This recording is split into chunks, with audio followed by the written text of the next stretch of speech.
La Formule 1 est de retour. La saison 2024 s'annonce passionnante. Dans cette vidéo, je te donne toutes les clés pour tout comprendre et pouvoir la suivre avec nous. Pense au passage à partager à tes potes qui veulent s'y mettre et à t'abonner à nos réseaux. C'est là que ça se passe. Ce week-end à Bahreïn démarre la 75e saison de l'histoire de la Formule 1 avec 24 Grands Prix au programme. Un record, on note le retour de la Chine après 5 ans d'absence et Imola, annulé l'an dernier pour cause d'inondation, revient aussi. Pour le reste, ce sont les mêmes destinations, seules quelques dates changent avec un calendrier plus régionalisé. Ainsi, le Japon avance au 4e rendez-vous de la saison et l'Azerbaïdjan recule après la tournée européenne. Dernière du championnat l'an passé, Haas est à un tournant. L'équipe opère avec des moyens limités et a connu une rechute qui laisse planer des doutes sur son avenir. Cet hiver, le très médiatique team principal Günther Steiner n'a pas été renouvelé dans ses fonctions. Celui qui a créé et dirigé l'équipe paye les mauvais résultats et une volonté de changer de méthode. Il est remplacé par Hayao Komatsu, jusqu'alors directeur des opérations piste. Le japonais a une mission énorme, prouver que Haas peut faire mieux. Malheureusement, il a déjà déclaré qu'il s'attendait à ce que l'équipe démarre la saison en fond de grille, voire dernière. Les expérimentés Nico Hülkenberg et Kevin Magnussen, 36 et 31 ans, auront donc fort à faire, d'autant plus qu'ils sont en fin de contrat. Bref, vous l'avez compris, en 2024, chez Haas, on espère une révolution et c'est l'occasion de tester pas mal de choses.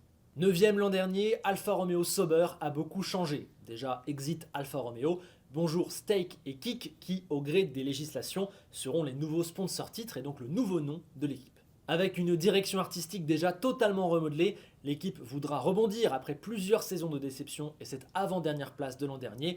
Les résultats ne sont plus là, il faut les retrouver. C'est la mission de Valtteri Bottas et Zhou Guanyu, une paire qui va vivre sa 3e saison de vie commune dans une équipe qui connaît beaucoup de changements et qui en connaîtra encore beaucoup à l'avenir, puisqu'on sait qu'à l'horizon 2026, c'est Audi qui reprendra la structure.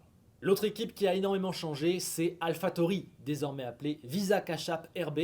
Chez nous, on l'appellera Racing Bulls. L'historique petite sœur de Red Bull a déjà beaucoup changé et revu ses ambitions à la hausse. Revenu en cours de saison dernière, Daniel Ricciardo déclare même « C'est le moment de nous battre aux avant-postes ». C'est pas rien les avant-postes, c'est devant. Une révolution déjà visible sur la livrée et qu'on attend désormais en piste, avec au centre de tout ça le nouveau team principal français, Laurent Mekies, ancien directeur adjoint de Ferrari. Côté pilote, on a déjà évoqué Daniel Ricciardo qui à 34 ans tient sûrement là l'une de ses dernières chances de se remettre sur le devant de la scène. Son coéquipier sera une nouvelle fois Yuki Tsunoda qui attaque sa 4e saison déjà en Formule 1. Il va tenter de marquer les esprits pour continuer son aventure sur du plus long terme. Écurie historique, dans les années 80 et 90, Williams a connu des périodes difficiles récemment, mais semble relever la tête, notamment depuis l'arrivée de son nouveau team principal, James Valls, l'ancien de Mercedes, qui a sorti l'équipe de la dernière position et pris des premières décisions avisées. 2023 a été encourageante et il y a désormais la perspective 2026 et son grand changement de règles. D'ici là, il faut tout remettre au propre, faire les bons choix pour espérer retrouver un avenir sur le haut de l'affiche. Pour ça, elle compte sur Alexander Albon, qui a été excellent l'an dernier. Le Thaïlandais a marqué les esprits et espérera refaire pareil, mais attention, il sera sûrement très demandé sur le marché des transferts. Logan Sargent, lui, avec une saison rookie contrastée, mais a été confirmé à son poste, l'occasion pour l'Américain de prouver sa valeur. Année charnière à présent pour l'écurie française du plateau, Alpine, qui a beaucoup déçu l'an dernier. Elle visait la 4e place et un rapprochement vis-à-vis des meilleurs. Elle a terminé 6e avec un écart conséquent sur certains de ses adversaires. Le projet bleu a subi un coup d'arrêt, il faut le relancer cette saison avec notamment une toute nouvelle voiture et en comptant une nouvelle fois sur la paire 100% française, Esteban Ocon, Pierre Gasly, les deux sont en fin de contrat et les deux espèrent forcément avoir une voiture pour jouer plus haut. Pas mal de chantiers et de risques donc, confirmé dans son rôle de team principal, Bruno Famin aura fort à faire, Alpine suscite presque autant d'inquiétudes que d'attentes, maintenant c'est à eux de répondre sur la piste. On la croyait lancée. Après avoir affiché ses ambitions et construit une toute nouvelle usine à l'hiver dernier, Aston Martin avait démarré la saison 2023 en fanfare, 5 podiums sur les 6 premières courses dans le wagon de tête, mais ça s'est moins bien terminé. La 5e place finale reste un bon résultat en soi, mais la dynamique pose question. L'équipe de Lawrence Stroll sera-t-elle capable de définitivement faire la jonction avec les top teams? C'est l'espoir de Fernando Alonso. À 42 ans, le vétéran espagnol ne semble pas faiblir, mais n'a plus vraiment le temps d'attendre. Si Aston ne lui offre pas ce qu'il souhaite, il pourrait commencer à s'impatienter. Lance Stroll lui entame sa 8e saison en Formule 1. Après des moments parfois difficiles en 2023, il est attendu, bien que son père soit le patron de l'écurie. Si ses performances ne sont pas suffisantes, il pourrait commencer à ressentir un petit peu de pression.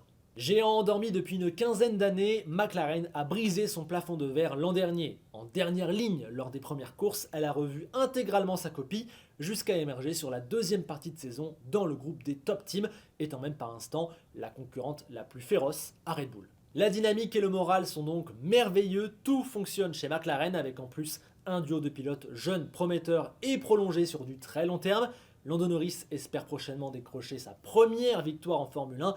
Mais attention, révélation de 2023, son jeune coéquipier Oscar Piastri a lui déjà gagné une course sprint et compte bien lui voler la vedette, évidemment. C'est peut-être l'équipe et le duo le plus attendu. McLaren suscite énormément d'excitation, mais attention, on sait qu'en Formule 1, confirmer sur la durée et s'installer, c'est très souvent le plus dur. Seule équipe à avoir pris une victoire à Red Bull l'an dernier, c'était à Singapour par l'intermédiaire de Carlos Sainz. Ferrari vit un moment important. Depuis l'arrivée du français Frédéric Vasseur, beaucoup de choses changent. Lewis Hamilton a signé pour 2025 et des décisions fortes sont prises en interne. L'objectif, reconquérir le titre 17 ans après celui de Kimi Räikkönen, mais pour cela, il faut un long travail de restructuration.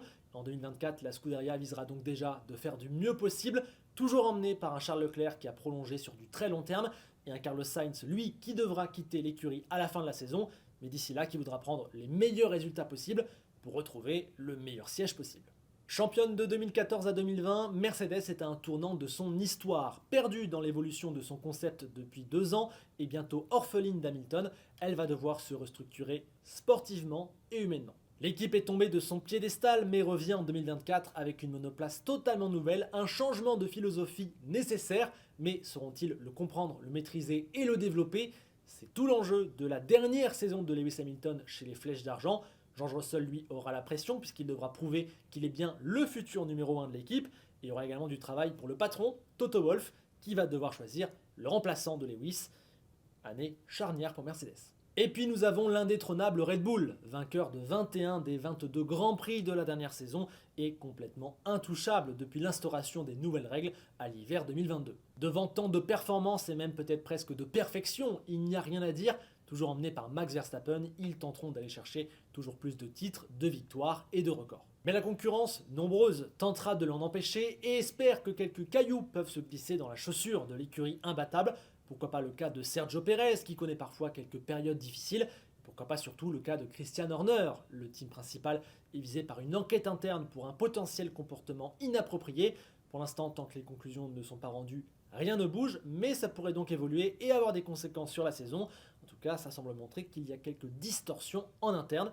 Peut-être que ça va jouer dans la saison de Red Bull. Et justement, la question de la saison, c'est qui pourra aller les chercher. La domination écrasante de l'an dernier n'a pas rendu justice aux écarts très serrés sur la grille.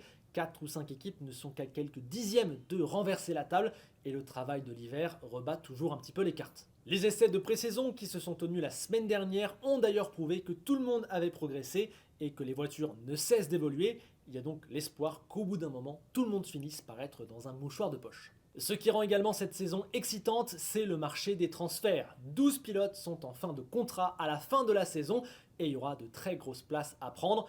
On a déjà parlé du siège chez Mercedes à la place d'Hamilton, mais Red Bull aura sûrement également une place à donner à côté de Max Verstappen, de postes de premier rang qui seront très prisés. Après, les 2 pilotes Alpine, Williams, Haas, Racing Bulls et Aston Martin, ainsi que Carlos Sainz, Zhou Guanyu et potentiellement Alexander Albon sont libres. Il y a également tout un paquet de jeunes en Formule 2 qui espèrent monter. Qui perdra sa place? Qui obtiendra un gros ticket? Quelles équipes seront agressives? Ce qu'on appelle la silly season réserve toujours des surprises. Et là, vu comment elle a débuté avec l'arrivée d'Hamilton chez Ferrari, nul doute que tout est possible. Tout. On espère donc que tu seras avec nous pour suivre cette saison. En tout cas, on t'a donné toutes les cartes. S'il te reste encore des questions, tu peux les poser en commentaire, on y répondra. D'ici là, abonne-toi, pose un like, n'oublie pas de te noter tous les rendez-vous. Et c'est parfait, la saison peut démarrer ce samedi à Bahreïn.